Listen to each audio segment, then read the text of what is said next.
ظالم جس وقت ظلم کرتا ہے نا، اس وقت وہ یہ سمجھ بیٹھتا ہے کہ میں ہمیشہ اسی طاقت میں رہوں گا۔ ظالم جب ظلم کرتا ہے تو وہ سمجھتا ہے کہ شاید یہی قوت، یہی طاقت، یہی جوانی، یہی اقتدار یہ قائم رہے گا، لیکن کبھی ظلم کا راج قائم رہ سکا نہیں، رہتا ہی نہیں۔ یزید نے ظلم کی حد کر دی، جب تخت حکومت میں بیٹھا تو ظلم کی حد کر دی، حد کر دی اس نے سمجھا تھا کہ شاید یہ اقتدار میرے پاس رہے گا، شاید یہ تخت جو میں نے سجایا ہے اس پہ سجا رہوں گا، بنا رہوں گا، قائم رہوں گا۔ اسے سمجھ نہیں نہ آئی کہ حکومتیں ظلم سے نہیں عدل سے قائم رہتی ہیں۔ میرے عمر فاروق رضی اللہ تعالیٰ عنہ کی حکومت عدل سے قائم تھی تو 12 سال قائم رہی، 12 سال قائم رہی، اور عمر چلے گئے، عدل کرتے کرتے چلے گئے۔ میں اگلے جمعے بیان کروں گا حضرت عمر کے بارے میں۔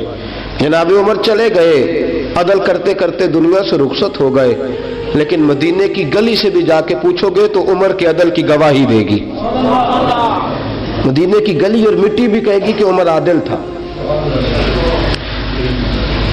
یزید نے ظلم کیا نا، پورے 4.5 سال رہا، لیکن اس کا خیال تھا کہ میں جمع رہوں گا، بنا رہوں گا، رہ سکا نہیں، رہ سکا، کیونکہ اللہ غافل ہے، اللہ کو پتہ ہے۔ اور ایک اور بات بھی، ایک اور جملہ بھی کہنے لگا ہوں، اسے بھی یاد رکھیے گا، ظالموں کو مددگار بھی مل جاتے ہیں، ظالموں کو مددگار بھی مل جاتے ہیں، بلکہ ظالموں کے مددگار زیادہ ہوتے ہیں۔ بدی جلدی پھیلتی ہے، گناہ جلدی پھیلتا ہے، ظالموں کے مددگار زیادہ ہوتے ہیں۔ یزید کو مددگار ملے، ابن سعد ملا، ابن زیاد ملا، شمر ملا، خولی بن یزید ملا، بڑے اسے مددگار ملے جو کہتے تھے کہ بالکل کوئی خطرہ ہی نہیں، دنیا تو ترستی ہے تیری دید کو، اور سب خیر ہے، ہر جگہ امن ہی امن ہے۔ یزید جب ظلم کر رہا تھا تو سمجھتا تھا مجھے کوئی نہیں پوچھے گا، کوئی میرے قریب نہیں آئے گا، لیکن یارو اس تک دنیا کا کوئی بندہ تو نہیں پہنچ سکا، لیکن اللہ کا قہر تو پہنچ گیا نا، اللہ کے انصاف کا ہاتھ تو پہنچ گیا نا، رب تو ہے نا دیکھنے والا۔ عبیداللہ ابن زیاد کے دربار میں جب سیدنا امام حسین کا کٹا ہوا سر پہنچا نا، اس نے ایک چھڑی پکڑی، اور چھڑی پکڑ کے نا تو امام حسین کے لبوں پہ مارنے لگا، کہنے لگا تجھے کہا تھا نا بات مان جا، کٹا ہوا سر تشت میں رکھا ہے، تجھے کہا تھا نا بات مان جا۔ راوی کہتا ہوں عبیداللہ ابن زیاد نے چھڑی ماری اور اس نے بے ادبی کی، کہنے لگا تو تھا ہی اس قسم کا، تیرا یہی حال ہونا چاہیے تھا معاذ اللہ۔ حضرت بریدہ اسلمی حضور کے صحابی دربار میں موجود تھے، فرمایا ابن زیاد تو برا ہے، تیرا باپ برا ہے، چھڑی پیچھے کر۔ کئی بار میں نے ان لبوں کو مصطفیٰ کو بوسے دیکھے ہوئے دیکھا ہے، پیچھے کر، پیچھے کر، ہٹا لے۔ راوی کہتے ہیں کہ 1 2 3 4 5 6 سال گزر گئے، وہی کوفے کا دربار، وہی محل، وہی تخت اور وہی تشت جس میں امام حسین کا سر رکھ کے لایا گیا تھا۔ 6 سال کے بعد مختار ثقفی حکمران بن گیا۔ مختار ثقفی نے کہا کہ میں چن چن کے ماروں گا وہ بندے جنہوں نے امام حسین کو قتل کیا تھا۔ 1 نہیں 2 نہیں 4 نہیں 6000 بندہ مارا اس نے، چن چن کے۔ راوی کہتے ہیں کہ یہ ابن زیاد 30,000 فوج لے کے نہر فرات کے کنارے میدان کربلا کے سامنے آیا اور اس نے جہاد کیا۔ مختار ثقفی نے ابراہیم بن مالک کو بھیجا، فرمایا جاؤ قتل کر کے لاؤ۔ لڑائی شروع ہو گئی، یکم محرم کو ہوئی تو پھر بند ہو گئی، پھر 5 کو شروع ہو گئی، پھر 7 کو شروع ہو گئی، 10 محرم کا دن آ گیا 6 سال کے بعد، وہی ظہر کا وقت آ گیا، وہی عبید اللہ ابن زیاد جس نے امام حسین رضی اللہ تعالیٰ عنہ کو قتل کروایا تھا، وہ گرا ہوا ہے اور زمین پہ گرا ہے، اس کی گردن پہ ابراہیم بن مالک نے پیر رکھا اور اس کی گردن کو کاٹ کے تشت میں رکھا، اور تشت میں رکھ کے جب اس نے کوفہ بھیجا، وہی تخت جس پہ عبید اللہ ابن زیاد نے بیٹھ کے امام حسین کے مبارک لبوں پہ چھڑی ماری تھی، اسی تشت پہ رکھ کے جب اسی عبید اللہ ابن زیاد کا سر سامنے رکھا تو کوفے کے اس دارالخلافہ کے ایک کونے سے ایک بابا بولا اور بول کے کہنے لگا، لوگوں گواہ رہنا میرا رب بڑا عادل ہے، گواہ رہنا اللہ بڑا عادل ہے۔ چیختا ہے، کونے سے پکارتا، کہتا لوگوں عدل ہو گیا، انصاف ہو گیا، عدل ہو گیا، انصاف۔ دیکھو دیکھو، جب حسین کا سر آیا تھا، ابن زیاد نے گستاخی کی تھی تو کونے سے آوازیں نکلنے لگی تھی کہ زیاد برا ہے، حسین اچھا ہے۔ آج ابن زیاد کا سر آیا ہے، آواز پھر کونے سے نکلی ہے، لیکن آواز کیا گونج رہی ہے؟ آواز پھر وہی گونج رہی ہے، زیاد ابن زیاد برا تھا، حسین کو اللہ نے بڑی عزت و عطا فرما رکھی۔ مکافات عمل، مکافات عمل، اللہ غافل نہیں ظالم جو کام کرتے، اللہ غافل نہیں۔ 6 سال کے بعد وہی دن، وہی وقت، وہی گھڑی، وہی لمحہ، وہی سارا نظام، وہی دربار، انسان ڈرتا نہیں، انسان باز آتا، عبرت پکڑتا۔ ابن زیاد اس وقت کہتا تھا کہ میں جاؤں حسین کے پاس، یہ میں جو ہوتی ہے یہ مروا دیتی ہے۔ شیطان نے کہا تھا انا خیر منہم، میں بہتر ہوں، بس ختم ہو گیا، ختم ہو گیا۔ ابن زیاد قتل ہوا، وہی تاریخ، وہی زمانہ، اللہ کریم نے اس کو ذلت کی موت دی، مرا، اور 30,000 فوج لے کے نکلا تھا، پھر بھی بچ سکا نہیں۔ یہ ابن زیاد کا حال ہوا۔ ابن سعد صحابی کا بیٹا تھا، نبی پاک علیہ السلام کے پیارے صحابی کا بیٹا تھا، جناب سعد بن نبی وقاص کی اولاد تھی، لیکن یاد رکھنا اگر ایک صحابی کا بیٹا یزید بن سکتا ہے تو دوسرے کا ابن سعد بھی بن سکتا ہے۔ اور صرف یوں ہی توجہ نہ کیا کرو، ابو جہل کا بیٹا بھی تو صحابی رسول بن گیا تھا نا۔ یخرج الحی من المیت و یخرج المیت من الحی، رب فرماتے میں زندوں سے مردے اور مردوں سے زندے نکال دیا کرتا ہوں۔ میں کبھی کبھی کعبے کے اندر بت بھی رکھوا دیتا ہوں، گھر میرا اور میرے ہی شریک اس گھر کے اندر راج کرتے رہتے، میری بے نیازی ہے، کچھ کا کچھ کر دیتا ہوں۔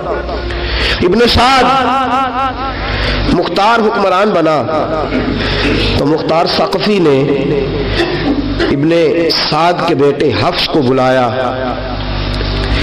اور مزے کی بات یہ ہے کہ مختار جو بعد میں حکمران بنا نا، بڑی یاری تھی اس کی ابن سعد کے ساتھ۔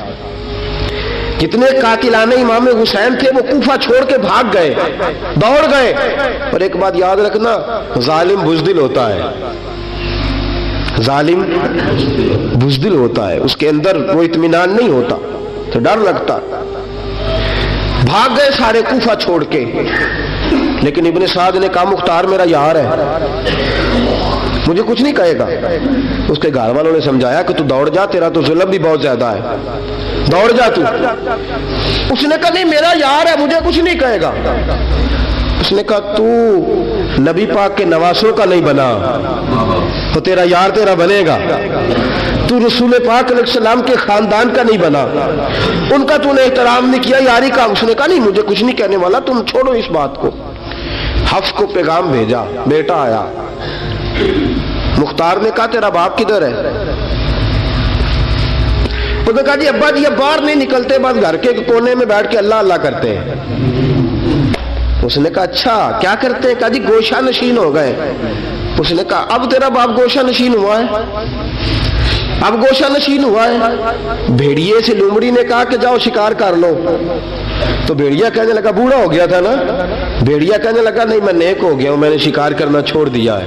میں کسی جانور کو تنگ نہیں کرتا. تو لومڑی کہنے لگی نہیں بادشاہ سچی بات کر, اب تجھ سے دوڑا ہی نہیں جاتا, اب شکار پکڑا جاتا, اب تجھ سے دوڑا نہیں جاتا پکڑا, اب تیرے اندر آج بھی طاقت آئے تو کم کرے نہ, تو اب بھی چھوڑنے والا, اب تجھ سے دوڑا نہیں جاتا. ملا رومی فرماتے ہیں بوڑھا ہو کے تو بھیڑیا بھی نیک ہو جاتا ہے. کہاں کہ جاؤ, تمہیں بلا رہا ہے. کہا نہیں جی میرے ابا جی نا آپ اندر رہ کے اللہ اللہ کرتے. اس نے کہا اسے اللہ اللہ یاد آئی ہے, اب اللہ اللہ یاد آئی ہے, کچھ گناہ ایسے ہیں جو رب معاف نہیں کرے گا. فرمایا وہ جتنی مرضی نمازیں پڑھے, جتنے مرضی روزے رکھے, جتنی مرضی نفل پڑھے, سارا کچھ کر لے, لیکن اللہ کبھی حسین کے گستاخ کو معاف نہیں کرے گا, کبھی نہیں معاف کرے گا. اس لیے کہ جو حسین کا بے ادب ہے وہ دراصل رسول پاک کا بے ادب ہے. اللہ اسے معاف کرے گا. وہ ظالم میں اس نے ظلم کیا. ابھی 6 سال ہی تو گزرے تھے, 6 سال ہوئے صرف. ابن سعد بھیجا بیٹے کو, کہا جا اب اپنے باپ کو جا کے کہا تجھے مختار بلاتا ہے, بات سنے آ کے. ڈر گیا. میں نے کہا ظالم بزدل ہوتا ہے. کہنے لگا اس سے جا کے کہو میں نہیں آ سکتا, بیمار ہوں. اس نے کہا چلو وہ نہیں آ سکتا تو ہم تو جا سکتے ہیں نا, ہم تو جائیں گے نا. ابن سعد نے بھیجے 10-12 بندے, فرمایا جاؤ زندہ نہ لے کے آنا میرے پاس, میرے پاس زندہ نہ لے کے آنا. گئے, بیٹے کو حفص کو گرفتار کر کے کھڑا کر دیا, اور جناب یہ جو ابن سعد تھا اس کو بھیجا, کہا جب تم اس تک پہنچو نا تو جا کے گردن مارنا اس کی, اور مجھے اس کی وجود نہیں دیکھنا, صرف کٹا ہوا سر دیکھنا ہے. گئے, جا کے اس کو پکارا, کہا مختار نے بھیجا ہے مارنے کے لیے. کہنے لگے مختار مجھے نہیں مار سکتا, میرا یار ہے. ابن سعد کہتا ہے مختار مجھے مار سکتا, میرا یار ہے. ان فوجیوں میں سے ایک فوجی کہنے لگا اگر تو محمد کے نواسے کو مار سکتا ہے تو تجھے بھی تیرا یار مار سکتا ہے صلی اللہ علیہ. اگر تو رسول پاک صلی اللہ تعالی علیہ وسلم کے نواسے کو قتل کر سکتا ہے, تو نے نبی کا حیا نہیں کیا, وہ یاری کا حیا کیوں کرے؟ تو نے ظلم کیا ہے, اب دیکھ تیرا حال کیا ہوتا ہے. گرفتار کر لیا, منتیں کرتا رہا. تاریخ ابن سعد کو بتا رہی تھی کہ ابن سعد تو ہاتھ باندھتا ہے, پاؤں پکڑتا ہے, ذرا یاد کر میدان کربلا, میدان کربلا تجھے اپنی باری آئی ہے تو ہاتھ باندھتا ہے. میدان کربلا یاد کر, حسین نے بھائی کی بھی لاش اٹھائی تھی, حسین نے جوان بیٹے کی میت بھی اٹھائی تھی. 6 مہینے کا علی اصغر بھی اس کی گود میں دم توڑ گیا تھا. اس کی بیٹیاں پیچھے تھی, بہن پیچھے تھی, بھانجیاں پیچھے تھی, بھتیجیاں پیچھے تھی, لیکن حسین نے ایک بار بھی ہاتھ نہیں باندھے. یہ کون ہے اٹا ہوا, غبار سے پھٹا ہوا, ہزاروں کوفیوں کے درمیان وہ اکیلا ہی ڈٹا ہوا. یہ بال یقین حسین ہے, نبی کا نور عین ہے. فرمایا یہ وہ میدان کربلا بھی یاد کرنا. تو ظالم تھا نا, معافیاں مانگ رہا ہے. حسین رسول پاک کے نواسے تھے, ایک بار بھی معافی طلب. دیکھ منظر یاد کر, ابن سعد کا ایک ہی بار میں سر قلم کیا, ایک ہی بار میں. امام حسین پہ تو پہلے 82 زخم لگے تھے تلوار کے, 82 زخم تلوار کے, نیزوں کے, اور کئی نیزوں کی انیاں امام حسین کے وجود میں ٹوٹ گئی تھی. امام حسین رضی اللہ تعالیٰ عنہ پہلے ڈٹے رہے, جمے رہے, بڑی دیر کے بعد پہلے ہی بار میں گر گیا. ابن سعد کا کٹا ہوا سر پہنچا تو بیٹا کھڑا تھا. مختار سقفی نے کہا کہ تیرا باپ میں نے مار دیا ہے. کہنے لگا کوئی مزہ نہیں رہا زندگی میں. اس نے کہا چلو ٹھیک ہے تمہیں بھی مار دیتے ہیں. پھر مزہ نہیں رہا تو مار دیتے. کاٹ دیا سر اس کا بھی, دونوں سر کاٹے, تشت میں رکھے, اور مدینہ منورہ حضرت محمد بن حنفیہ رضی اللہ تعالیٰ عنہ جو امام حسین کے چھوٹے بھائی تھے, جناب علی کی دوسری زوجہ کے بیٹے تھے, جناب علی کے صاحبزادے ان کے پاس بھیجے, اور بھیج کے کہا کہ لو ابن سعد کا سر حسین کا بدلہ ہے اور اس کے بیٹے کا سر علی اکبر کا بدلہ ہے. جب محمد بن حنفیہ کے پاس پہنچے تو آپ نے فرمایا یہ کمینوں کے سر میرے بھائی کے سر کا بدلہ ہو ہی نہیں سکتے, یہ کہاں حسین کا بدلہ ہو سکتے ہیں. وہ حسین ابن علی, وہ حسین ابن علی, حسین ابن علی کی شان رفت کوئی کیا جانے, حسن جانے, علی جانے, نبی جانے, خدا جانے. وہ حسین ابن علی کہ باپ جنہاں دا ہر میدان اندر لڑدا رہیا سی کل ایمان بن کے، ماں جنہاں دی سجدۃ النساء ہوئے تے نانا عرش تے جاوے مہمان بن کے۔ فرمایا یہ حسین کا بدلہ ہو سکتے ہیں؟ وہ خولی بن یزید، خولی بن یزید جس نے امام حسین کا سر کاٹا تھا، پتہ چلا نا، دیکھیں نا امام حسین کو کتنے موقع ملے تھے کربلا سے جانے کے، پہلے موقع پر ہی اور بن یزید نے کہا کہ امام آپ جانا چاہیں تو میں رستے کھول دیتا ہوں، آپ تشریف لے جائیں۔ امام حسین نے فرمایا میں علی کا بیٹا ہوں، دوڑوں گا نہیں، میں دوڑوں گا نہیں، میں نہیں جانے والا۔ خولی بن یزید دوڑ گیا، کوفہ چھوڑ کے دوڑ گیا اور کسی دور دراز علاقے میں جا کے ڈیرا لگا لیا۔ پھر وہاں سے واپس آیا، کسی نے کہا امن ہو گیا، آجا، آ گیا دوبارہ کوفے۔ مختار کو پتا چلا کہ آ گیا ہے، پھنس گیا ہے، گھر پہنچ گیا ہے۔ اس کی بیوی جو تھی نا خولی بن یزید کی، بڑی محبت کرتی تھی نبی پاک کے خاندان کے ساتھ، حضور کے خاندان کے ساتھ بڑی محبت کرتی تھی، اور محبت والوں کا انداز پتہ کیا ہے؟ رنگے چمن پسند، نہ پھولوں کی بو پسند، ہم کو ہے وہ پسند جسے آئے تو پسند۔ یہ انداز ہے، انداز محبت یہ ہے کہ نبی پاک کا غلام نہ ہو، سگا چچا بھی ہو تو مانتے نہیں، غلام نہ بنے، سگا چچا بھی ہو تو مانتے نہیں، اور نبی پاک علیہ السلام کا غلام ہو، چاہے حبش کا رہنے والا بلال ہی کیوں نہ ہو، سردار مانتے ہیں۔ یہ انداز محبت ہے۔ وہ بیوی بڑی محبت کرنے والی تھی، اس نے پیغام بھیجا، اس نے کہا آ گیا ہے گھر، بندے بھیجے، کہا جاؤ خولی کو پکڑ کے لاؤ۔ مختار نے کہا جلدی لاؤ، حکمران نے حکم دیا، لاؤ پکڑ کے۔ گئے گھر کے اندر گئے تو چھپ گیا، چھپا کہاں؟ ٹوکرے کے نیچے۔ میں نے کہا ظالم بزدل ہوتے، ایک ٹوکرے کے نیچے چھپ گیا۔ بیوی سے کہنے لگا، ان سے کہنا میں گھر کوئی نہیں، ان سے کہو میں گھر نہیں۔ بیوی کہنے لگی چلو ٹھیک ہے۔ دروازے پہ گئی، وہ کہنے لگے ہم خولی بن یزید کو گرفتار کرنے آئے ہیں، منہ سے پکار کے کہنے لگی گھر کوئی نہیں، منہ سے، اور ہاتھ کے اشارے سے کہنے لگی وہ ٹوکرے کے نیچے چھپا ہوا ہے، منہ سے کہنے لگی کوئی نہیں گھر، تاکہ سن لے اندر، سن لے، منہ سے کہنے لگی کوئی نہیں، ہاتھ کے اشارے سے کہنے لگی چھپا ہوا ہے ٹوکرے کے نیچے۔ گئے، جا کے ٹوکرا ہٹایا، اپنے پاس بہت ساری دولتیں اور جائیدادیں وہ ساری دے دی، کہنے لگا یہ میرے پاس کتنا پیسہ ہے، یہ بہت سے کاغذات ہیں، یہ کتنے زیورات ہیں، لے لو، مجھے چھوڑ دو۔ انہوں نے کہا وہ حکومت کدھر ہے جس کے لیے تم نے حسین کا سر کاٹا تھا؟ کدھر ہے وہ تمہارے تخت، اور کدھر گئی وہ تمہاری سلطنتیں، اور کدھر گئی وہ تمہاری دولت اور اقتدار، اور کدھر ہے وہ تمہارا اسلحہ جس کی بنیاد پر تم نے رسول پاک کا خون میدان کربلا میں بہایا تھا، وہ ہمارے سامنے لے کے آ۔ کہنے لگا یہ تھوڑے سے انعامات جو میں نے اکٹھے کیے تھے، یہ دنیا کی گندی دولت، اس کے لیے میں نے میدان کربلا میں امام حسین کا مبارک سر مبارک تن سے جدا کیا تھا، لے لو، مجھے چھوڑ دو۔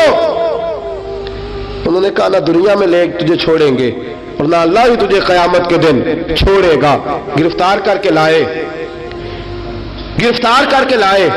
مختار نے کوفے کے بازاروں کے اندر اعلان کیا کہ آؤ باہر نکلو تمہیں بتاؤں، حسین ابن علی کا خاندان گرفتار کر کے انہی کوفے کی گلیوں میں پھرایا گیا تھا نا، یہی گھمایا گیا تھا، آؤ تمہیں دکھاؤں خدا کا انتقام اور اللہ تبارک و تعالیٰ کا انصاف تمہیں دکھاؤں، آؤ میدانوں میں نکلو، گھروں سے باہر آؤ۔